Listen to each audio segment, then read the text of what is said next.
Buen día, en esta oportunidad del grupo número 3 les enseñará sobre el modelo de seguridad en Colombia, en el que hablaremos de cómo la guerra conllevó en Colombia un enorme sufrimiento social y humano durante décadas. No trajo a Colombia tranquilidad ni seguridad, no fue el camino para unir territorios ni para recuperar la confianza colectiva, tampoco generó los cambios hacia la igualdad y la equidad económica, sino que por el contrario agravó las injusticias estructurales. El Estado y la democracia en Colombia se han construido en medio de guerras y breves periodos de paz. Colombia es un país cansado, abrumado y aterrado por un conflicto inútil de casi 6 décadas, donde el Estado debería empezar por tener confianza en las formas humanitarias de tranquilidad ciudadana y desde allí impulsar la protección de los territorios y luego de la nación. Casi ninguna familia colombiana ha escapado a la violencia, aunque la mayor victimización y daños los han sufrido personas y comunidades campesinas, así como indígenas y afrocolombianos, niñas, niños, mujeres. La violencia también ha afectado sectores como sectores políticos y económicos. Miles de millones de dólares utilizados y perdidos en la guerra, tierras abandonadas, infraestructura y empresas destruidas. Esto se da en un país que tiene posiblemente el aparato de seguridad y defensa militar y policíaco más grande, costoso y mejor entrenado y dotado de todo el continente después de Estados Unidos. La garantía de la seguridad es un derecho y una necesidad de las personas, de las comunidades y de la sociedad. Es uno de los fines del Estado y una necesidad actual, real y urgente en Colombia, y es por eso la acumulación de problemas sociales, la exclusión étnica, económica y política, el abandono del campesinado y la penetración del narcotráfico se han abordado históricamente como un problema de orden público. El modelo de seguridad que desde hace décadas rige en Colombia nació en buena parte del Frente Nacional y posteriormente se ha dado en el contexto de un conflicto armado interno. Este modelo ha sido problemático y no ha tenido la capacidad de garantizar los derechos ni proteger a toda la ciudadanía por igual, sino especialmente a ciertos grupos, mientras desprotege a otros. Colombia ha tratado de llevar adelante procesos de negociación para la paz. La cuestión del modelo de seguridad no ha sido abordado en ninguno de ellos. Hoy en día, aún tras el proceso de paz con las FARC, que ha significado un nuevo marco para la transformación política, una solución estructural de la guerra y la violencia, requiere un cambio de mentalidad y un enfoque de seguridad, así como transformaciones necesarias que se derivan de los hallazgos de la Comisión de las diferentes áreas de estudio, como paz completa, protección integral de los territorios, superación del enfoque prohibicionista del problema de narcotráfico, lucha contra la impunidad y apertura del régimen político. Se requiere un compromiso serio con el cumplimiento de la ley que redunde en la legitimidad del Estado. El tema número 2 es la construcción histórica del actual modelo de seguridad y sus principales rasgos. Como primer rasgo tenemos la relativa autonomía de los militares frente al poder civil y la delegación del control del orden público. La relación poder civil-poder militar ha tenido tres momentos en la historia recientes de Colombia. El primero es del Frente Nacional de relativa autonomía bajo el estado de sitio y la noción del orden público, con los marcos mentales de la Guerra Fría y las dictaduras, que inspiraron también tanto las soluciones militares del Poder Ejecutivo como las insurgencias contra el Estado en Colombia. Una segunda época se inicia con el gobierno de Belisario Betancur, un nuevo periodo de intentos de procesos de paz y por fuertes tensiones con el poder militar, que exigió siempre más poder, libertad para acabar con las guerrillas, las cuales sin embargo fueron a su vez creciendo y vieron en el poder civil un obstáculo para sus estrategias. Una tercera época es la del presidente Álvaro Uribe Vélez, en cuyo gobierno el poder civil retoma y alinea al poder militar con una identificación en sus objetivos. Las Fuerzas Armadas crecen y se modernizan con apoyo de Estados Unidos y se negocia con el paramilitarismo de las Autodefensas Unidas de Colombia.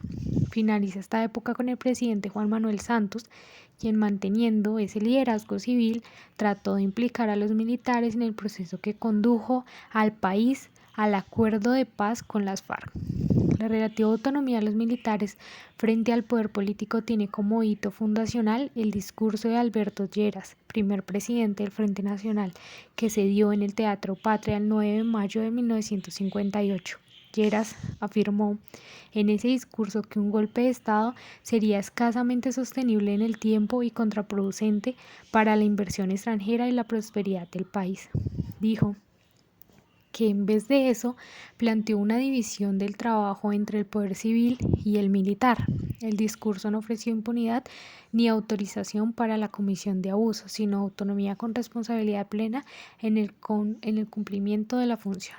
Ahora bien, la relación entre la autoridad civil del presidente y las fuerzas militares ha sufrido tensiones, especialmente en momentos de apertura democrática y construcción de paz, en las que sectores de las Fuerzas Armadas se han resistido a las reformas, como la cuestión agraria, en ciertos momentos, o los procesos de negociación que se trataron de poner en marcha en otros. Un ejemplo de esta tensión es que mientras algunos altos mandos se preparaban para ser los generales de la paz y el gobierno incluyó a los militares en la negociación, que se consideraban pasos positivos, se dio la resistencia de parte de las Fuerzas Armadas y de Juan Carlos Pinzón, ministro de Defensa del presidente Juan Manuel Santos. El proceso de paz con las FARC, a pesar de que los militares tuvieron representación en la mesa de negociación y tomaron parte de las decisiones, estos elementos muestran que la seguridad puesta en manos de los militares con harta autonomía es contraria al proceso de paz. Los militares no han conocido una fuerza armada dedicada totalmente a la paz y a proteger a todos los ciudadanos de Colombia, empezando por los que tradicionalmente han sido excluidos, perseguidos y empobrecidos. El número 2 es el enemigo interno y cambios en la doctrina de seguridad, la consideración de la población civil y los movimientos sociales.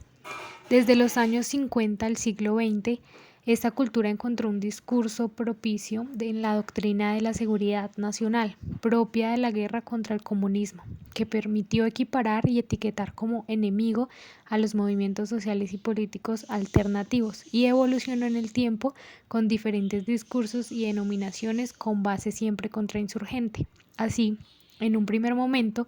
el enemigo era el comunista, sin distinción de si había tomado las armas o no. En un segundo momento, en la guerra contra las drogas, muchas veces el enemigo fue identificado como el campesino cocalero y luego el terrorista o el narcotraficante,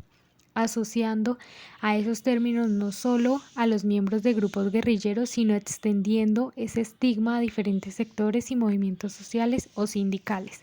Así, en la guerra, las Fuerzas Armadas y las organizaciones de seguridad no han perseguido únicamente a los guerrilleros, terroristas o narcotraficantes, sino también a campesinos, sindicalistas, indígenas, afrodescendientes y estudiantes, así como los integrantes de la oposición política y de organizaciones sociales y de mujeres. También se ha perseguido a quienes denuncian o hacen control de los abusos, como periodistas, defensores de derechos humanos e incluso a empleados públicos, particularmente jueces y magistrados, que en virtud del ejercicio de su función terminaron siendo vistos como obstáculos para la estrategia de guerra o para la impunidad de los crímenes que se cometieron. En los casos de las ejecuciones extrajudiciales, conocidas como falsos positivos, se usó la lógica del enemigo para justificar los homicidios de personas que en condiciones de indefensión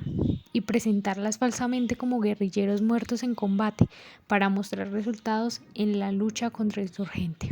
En el gobierno de Santos se inició el proceso de cambio en la doctrina militar para transitar a la denominada doctrina Damasco, que buscó distanciarse de la idea del enemigo interno, al reconocerla como un concepto cuestionable desde la perspectiva de los derechos humanos. Estas iniciativas muestran la toma de conciencia, en este caso del entonces presidente, y una parte de la culpa militar involucrada en ese momento en estos cambios, como la vía en que Colombia puede dejar atrás esa doctrina que ha sido la causa de una buena parte del sufrimiento social y de la violencia contra la población civil, con un compromiso de Estado y de las fuerzas militares. Durante el gobierno de Duque se reevaluó la doctrina Damasco, que había sido construida como un marco para la actuación militar durante el posconflicto, y se retoma la antigua doctrina de guerra.